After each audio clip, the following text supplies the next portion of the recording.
আমি মনটোক অকমান পুনাই লৈছো বাবাসকল এতিয়া মনটো আমাৰ কেনেকুৱা হ'ব লাগিব নিৰ্মত চৰানাং ছটাং অৰ্থাৎ নিৰ্মল মনৰ গৰাকী আমি হ'ব লাগিব আই গৰাকীয়ে দুৱাৰ মুখত খেলি থকা 8 বছৰীয়া ল'ৰাটোক কৈছে যে ও শুন অলপ পাছত গাঁৱৰ ইটোমূৰৰ এগৰাকী আই আহিব আৰু তেওঁক মই 500 টকা দিবলৈ আছে যদি আহি যায় নাই বুলি তুমি কৈ দিবা ঘৰত মই কিন্তু গা ধোৱা ঘৰত গা ধুই থাকিম মই ভিতৰতে গা ধোৱা ঘৰত গা ধুই থাকিম নাই বুলি কিন্তু তুমি কৈ দিবা কিছু সময়ৰ পিছত গাঁৱৰ হিতুমূৰৰ আই গৰাকী আহিছে আহি সুধিছে যে ও যদু খেলি আছা বোলে হয় খেলি আছো মা আছে নে মা নাই বুলি ক'বলৈ কৈছে কিন্তু বাথৰুমত গা ধুই আছে বাবাসকল ল'ৰাটোৰ মনটো কেনে ধৰণৰ চক আৰু আই গৰাকীৰ কেনেকুৱা গতিকে কথাটো এইটো যে মনটো নিৰ্মল নহ'লে মিছাকে কথাটোকে সঁচা বুলি কৈ দিব সেইকাৰণে গীতাটো উল্লেখ কৰিছে নিৰ্মল মনত হৈ জ্ঞানৰ উদয় কৃষ্ণৰ কথাই মন নিৰ্মল কৰে মন যদি নিৰ্মল নহয় আমি কেতিয়াও ভাগৱতৰ তত্ত্ব তাৰ মানে উপলব্ধি কৰিব নোৱাৰিম সেইকাৰণে ভক্তি ৰত্নাৱলী শৰণ বিৰচনৰ 1187 সংখ্যক পদজনাত মহাপুৰুষ মাধৱদেৱে উল্লেখ কৰিছে যে শুদ্ধভাৱে লৈলে যিটো কৃষ্ণত শৰণ ভকতিৰ প্ৰসাদে নিৰ্মল যাৰ মন শিশি মহাজনে আৰু তত্ত্বক পাৱয় ভাগৱত পুৰাণৰ কহিলো নিৰ্ণয় এটা ভাগৱত পুৰাণৰ নিৰ্ণয়টোৱে কৈ দিছে যে শুদ্ধভাৱে যি শৰণ লৈছে ভকতিৰ প্ৰসাদে যাৰ মন নিৰ্মল হৈ আছে সেইজনেহে ভাগৱতৰ আখ্যান উপাখ্যান যি কাহিনীবিলাক আমি পাইছোঁ এইবিলাকৰ মাজৰ তত্ত্ববিলাক উপলব্ধি কৰিব পাৰিব যেতিয়াই আপুনি উপলব্ধি কৰিব পাৰিব তেতিয়াই ভগৱন্তৰ কৃপা আহি যাব তাৰমানে ঈশ্বৰ বস্তুটো উপলব্ধি কালি আমি এজেগাত কৈছোঁ যে ঈশ্বৰৰ কথাটো বোলে তুমি পাইছা নাই ঈশ্বৰক সেইটো উপলব্ধিৰ মাধ্যমেহে গম পাব ব্যক্তিজনে যে পাইছে নে নাই পোৱা নে এজন সাধুৰ ওচৰলৈ আমি কালি কৈছিলোঁ এই কথাটো এই মনৰ কথাটো খুব গুৰুত্ব দিবলগীয়া তাৰমানে কাৰণ আমি মনটোৱে আমাক ইয়ালৈ অনাইছে ইয়ালৈ লৈ যাব ইয়াৰ পৰা এজন সাধুৰ ওচৰলৈ এজন ব্যক্তি আহি কৈছে যে আপুনি সদায় কৃষ্ণ কথা প্ৰচাৰ কৰি থাকে আজি কৃষ্ণক ঈশ্বৰক মোক দেখুৱাই দিব লাগিব তেতিয়া সাধুজনে কৈছে মই ঈশ্বৰক এওঁক কায়িকভাৱেতো দেখুৱাই দিব নোৱাৰোঁ ঈশ্বৰ সত্তাটো উপলব্ধিত আহে এইজনে নামানে ঈশ্বৰ বোলে দেখুৱাবই লাগিব বোলে ঈশ্বৰক তেনেকৈ লগ পোৱা নাযায় ঈশ্বৰ সকলোতে বিৰাজমান হৈ আছে সমস্ত জীৱতে আছুময় হৰি সবাকো মানিবা বিষ্ণু বুদ্ধি কৰি যে ভগৱান সকলোতে আছে কিন্তু সেয়া উপলব্ধিলৈ আহিবলৈ হ'লে বহুত মানে শ্ৰৱণ কীৰ্তন কৰিব লাগিব তেতিয়া এইজনে প্ৰশ্নকৰ্তাজনে নামানে নাই মোক আজি ঈশ্বৰ দেখুৱাব লাগিব ওচৰতে শিলগুটি এটা আছিলে ৰৈয়ে থকা নাই আৰু সাধুজনে দুখ পোৱাকৈ বুঢ়া আঙুলিত এচাত দি দিলে বোলে আপুনি মাৰিলে কেলে মোক মই ঈশ্বৰকহে চাবলৈ আহিছিলোঁ বোলে কি হ'ল দুখ পালা নেকি বোলে হয় ইমান বিষাইছে মোক বোলে বিষটো দেখুৱাই দিব পাৰিবা নেকি তাক মই শিলগুটিটোৱে এচাত মাৰি দিলোঁ তোমাৰ বিষাইছে মোক বিষটো যেনেকৈ দেখুৱাই দিব নোৱাৰা এইটো উপলব্ধিৰ বস্তু ঠিক তেনেকৈ ঈশ্বৰো উপলব্ধি বাপাইসকল আমাৰ বাপজনে বৰ সুন্দৰকৈ এই প্ৰথমৰ পৰা আৰম্ভ কৰিবলৈ কৈছে আমি পাঠৰ মাজলৈ এতিয়া সোমাই গৈছোঁ এতিয়া আছে আমাৰ নাৰদ বাসুদেৱ সংবাদ কৃষ্ণ ও বৈকুণ্ঠৰ হাস্তইটো মহাভাগৱত পাইল পৰীক্ষিতে হুকমুনিৰ মুখত হাত দিন শুনি সুখে তৰিলা নিপতি ঘূৰ কলি যুগে আত পৰে নাহি গতি কৃষ্ণ কৃষ্ণ এতিয়া মংগলা চৰণে কৈছে জয় জয় কৃষ্ণ কৃপাময় মহেশ্বৰ যাৰ আজ্ঞা পালে প্ৰজাপতি হৰিহৰ পৰম গুৰু শংকৰদেৱে জয় জয়কাৰেৰে অনন্ত কোটি ব্ৰহ্মাণ্ডৰ অধিকাৰী সৰ্বজ্ঞ সৰ্বব্যাপ্ত সৰ্বশক্তিমান ভগৱান ঈশ্বৰৰো ঈশ্বৰ মহেশ্বৰ কৃষ্ণৰ চৰণলৈ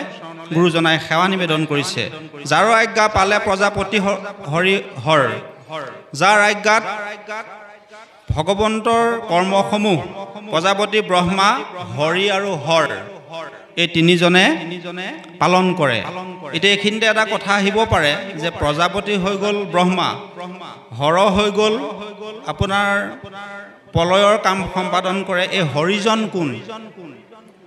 ভগৱন্তই এখন এখন ব্ৰহ্মাণ্ড সৃষ্টি কৰিবৰ কাৰণে দেহৰ পৰা তিনিজনক দেহৰ পৰা সৃষ্টি কৰি লয়, ব্ৰহ্মা বিষ্ণু আৰু মহেশ্বৰ। এই তিনিজনে অনন্ত কোটি ব্ৰহ্মাণ্ডৰ অধিকাৰী ভগৱন্ত কৃষ্ণৰ চৰণ সেৱা কৰি কৰ্মবিলাক সম্পাদন কৰি যায়। কোটি কোটি ব্ৰহ্মাণ্ড স্বতন্ত্ৰ যাৰ মায়া জয় সনাতন নিত্য নিৰঞ্জন কায়া। ভগৱন্ত কৃষ্ণই কোটি কোটি ব্ৰহ্মাণ্ড নিজৰ মায়াৰ শক্তিৰ দ্বাৰা স্বজন কৰে, সদায় তাৰমানে সৃষ্টি হৈ আছে আৰু সদায় প্ৰলয় ঘটি আছে। মায়া শক্তিৰ দ্বাৰা ভগৱন্তই সেই কৰ্মবিলাক সম্পাদন কৰে। জয় সনাতন নিত্য নিৰঞ্জন কায়া। সনাতন শব্দই চিৰকলীয়া, মানে যিজন চিৰকলীয়া ঈশ্বৰ যাৰ আদিও নাই অন্তও নাই, সেই ভগৱন্তই গোটেই অনন্ত কোটি ব্ৰহ্মাণ্ড পালন কৰি আছে। নমো মধু ৰিপুৰাম মূৰ মহাগুৰু প্ৰভু ভগৱন্ত ভকতৰ কল্পতৰু। পৰম গুৰু শংকৰদেৱে মহাগুৰু ৰামকৃষ্ণলৈ সেৱা নিবেদন কৰিছে আৰু লিখিছে কি? প্ৰভু ভগৱন্ত ভকতৰ কল্পতৰু। ভকতৰ কল্পতৰু সদৃশ, অৰ্থাৎ কল্পতৰু এজোপা বৃক্ষ, সেই বৃক্ষৰ পৰা যি বিচৰা যায় তাকেই পোৱা যায়। সেয়া ভগৱন্তই কৃপা কৰিলে ভকতে লাভ কৰিব পাৰে। অতি পাত কিউতৰে যাহাৰ স্মৰণে পাপী তাপী সকলোকে ঈশ্বৰৰ নাম ল'লে ভগৱন্তৰ নাম মহিমাৰ দ্বাৰা সকলোবিলাক খণ্ডন কৰে। সেই ভগৱন্ত কৃষ্ণৰ চৰণলৈ কোটি কোটি বাৰ সেৱা নিবেদন কৰি লৈছে। বৈকুণ্ঠৰ শাস্ত্ৰ এইটো মহাভাগৱত পাইলা পৰীক্ষিতে শোক মুনিৰ মুখত। বৈকুণ্ঠৰ কল্পতৰু আধ্যাত্মদ্বীপ মহাভাগৱত শাস্ত্ৰ মহামুনি শোকৰ মুখেৰে আমাৰ এই ধৰাধামলৈ নামি আহিছিল। 7 দিন শুনি সুখে তৰিলা নিপতি ঘূৰ কলি যুগে আত পৰে নাই গতি। যে 7 দিনৰ ভিতৰত পৰীক্ষিতে ঈশ্বৰৰ কথা শ্ৰৱণ কৰি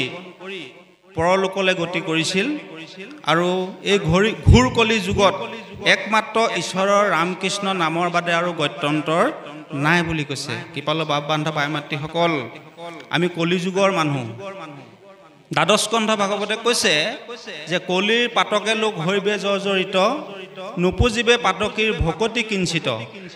দুখৰ সাগৰ কলি পৰম দুৰ্জন পাপ নকৰ অন্তাত নাই একোজন। যে কলি যুগত কম বেছি পৰিমাণে সকলোৰে পাপ হ'ব বুলি কৈছে। এই পাপ মানে কি? পাপৰ অৰ্থাৎ কলিৰ পৰিয়ালটো আমাৰ দেহৰ মনৰ লগত যদি বন্ধুত্ব কৰি লয় তেতিয়াহ'লে আমি কেতিয়াও সৎ পথলৈ যাব নোৱাৰিম। তে কলিৰ পৰিয়ালটো লোভ মোহ দম্ভ অহংকাৰ, কাম ক্ৰোধ লোভ মোহ দম্ভ দেশ ইয়া অসূয়া অহংকাৰ তিৰস্কাৰ পৰচৰ্চা পৰনিন্দা কুচুত কপট।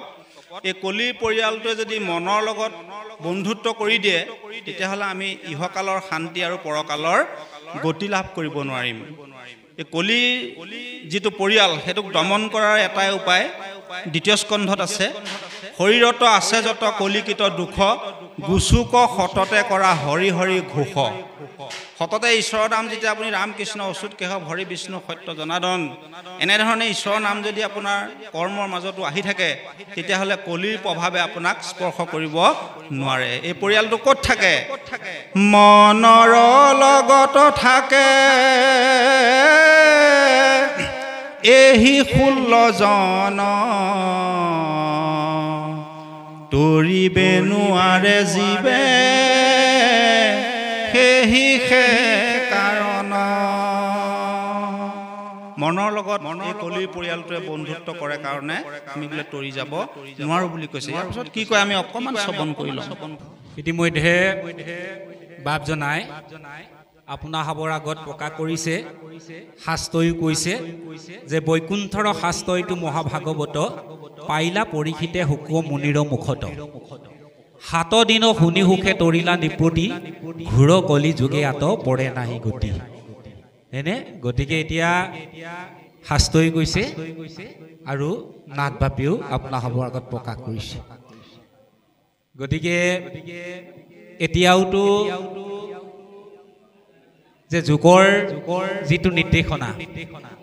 হয়নে যুগৰ নিৰ্দেশনা মতে আমি কিছু কৰ্ম কৰা নাই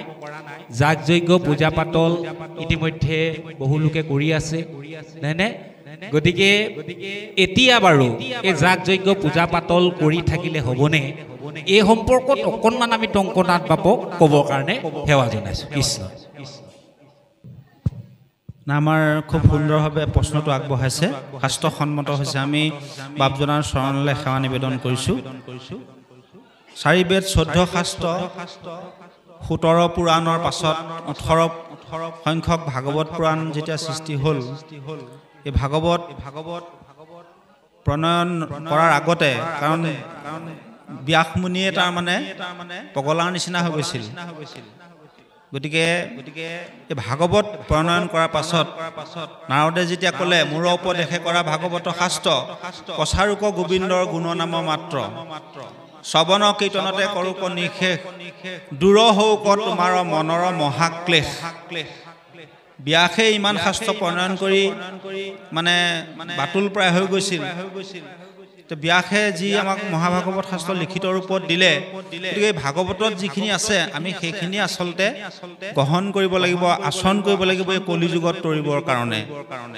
মহাপুৰুষ মাধৱদেৱে নামঘোষাত কৈছে কলি যুগে পাপমতি ধৰ্ম কৰ্ম নিশিজয় বিষয় অগণি পুৰি মাৰে কালসৰ্পে চুম্পি ফুৰে জৈতে আছে তৈতে ধৰে ভকতীয়েহে তাহাংক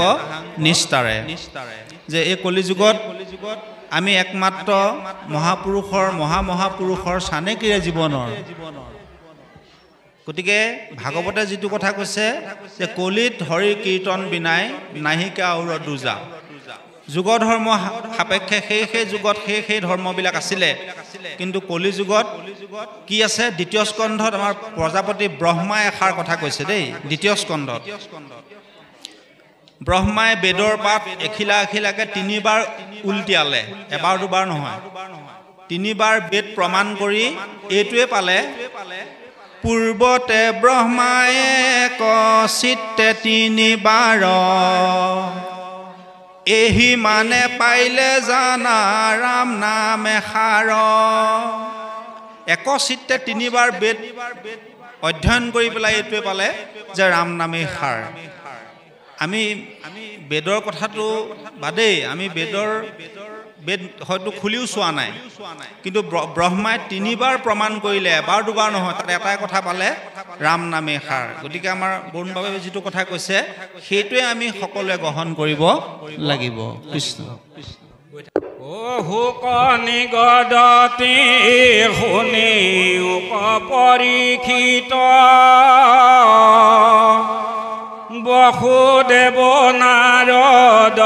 সংবাদ বিপৰীত নিমি নবহিধে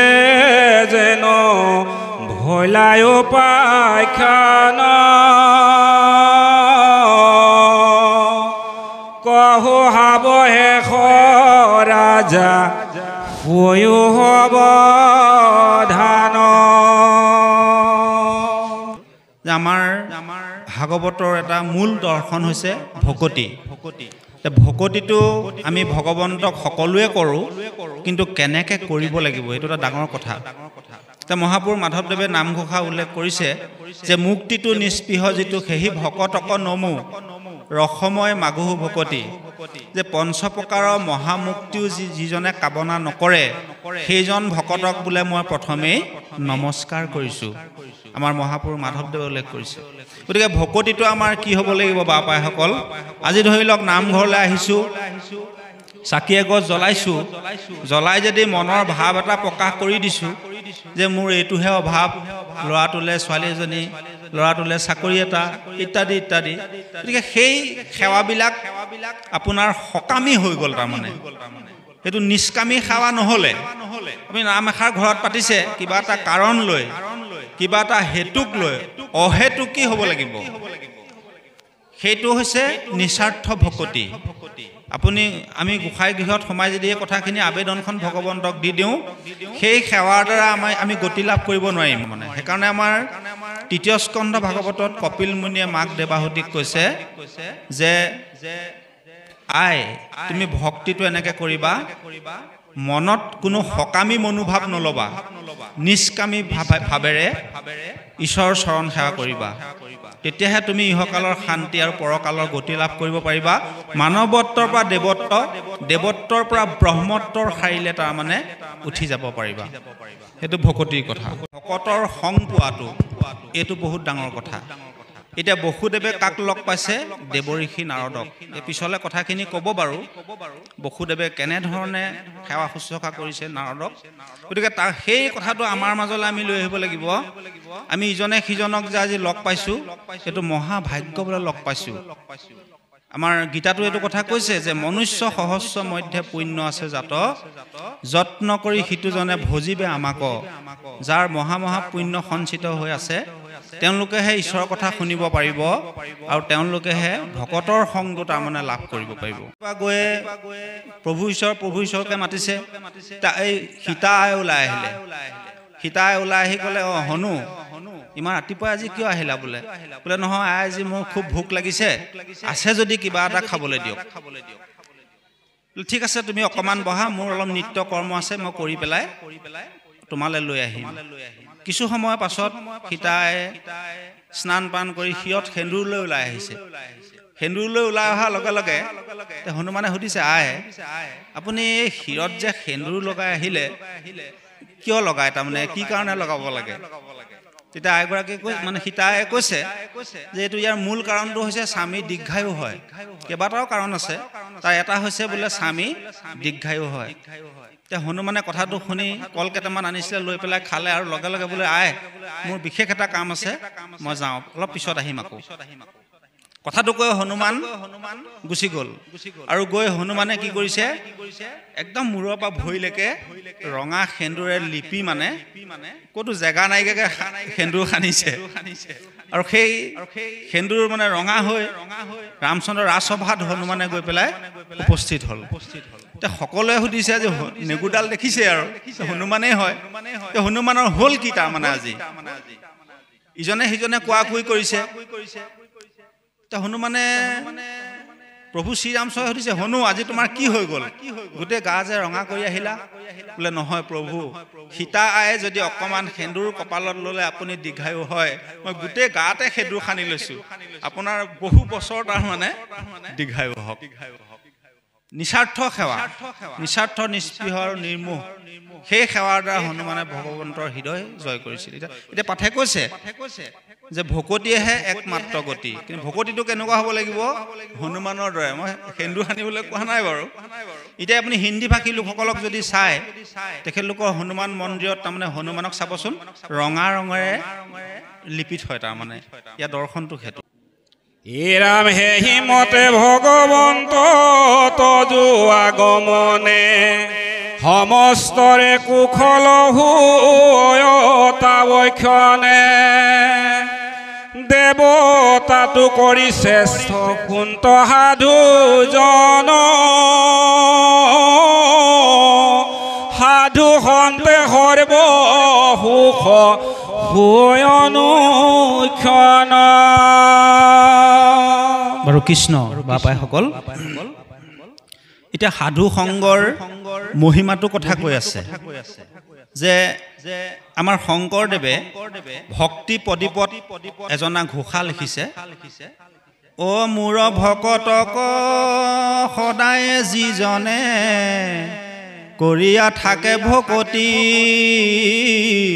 সিটোজন মোৰ পৰম বান্ধৱ কহিলোহ প্ৰতি ভকতক ভকতে দান কৰোঁ আমাৰ মহাপুৰুষ মাধৱদেৱে গুৰু ভতিমাটো এই কথাটো লিখিছে ভকতক ভকতি দানে কৰোঁ গুৰু দায়া তনয় অধিক বাপাইসকল চাৰি মহাবস্তু গুৰুদেৱ নাম ভকত আপুনি প্ৰথম ভকতৰ সংটোৱে পাব এই ভকতক যদি ঈশ্বৰ বুলি ভাবিব পাৰিছে তেতিয়াহ'লে জানিব আপোনাৰ কাম সিজিলে কেনেকৈ ভকত সকলে যেবে কৰৈ আশীৰ্বাদ তেবে খেমি লয় জানা দেৱৰ প্ৰসাদ দেৱ কৃষ্ণৰ প্ৰসাদ আপুনি তেতিয়াহে পাব যেতিয়া ভকতক ভকতি কৰিব ভকতক ভকতি নকৰাকে আমি যেনেধৰণে আমি চিঠিখন লিখি ভগৱন্তলৈ নপঠিয়াওঁ কিয় ভগৱন্তই গ্ৰহণ কিন্তু নকৰে ভগৱন্তই চাব যে তলত ভকতৰ চহী আছেনে নাই গম পাইছেনে সেইকাৰণে বাপাসকল আমি ভকতক ভক্তিটো প্ৰথম কৰিব লাগিব তাৰমানে তাৰপিছত ক্ৰমান্বয়ে ভকতে গুৰু চিনাকি কৰি দিব গুৰুৱে ঈশ্বৰ চিনাকি কৰিব ঈশ্বৰৰ ওপৰত ৰহস্যময় নামক আমি তেতিয়াহে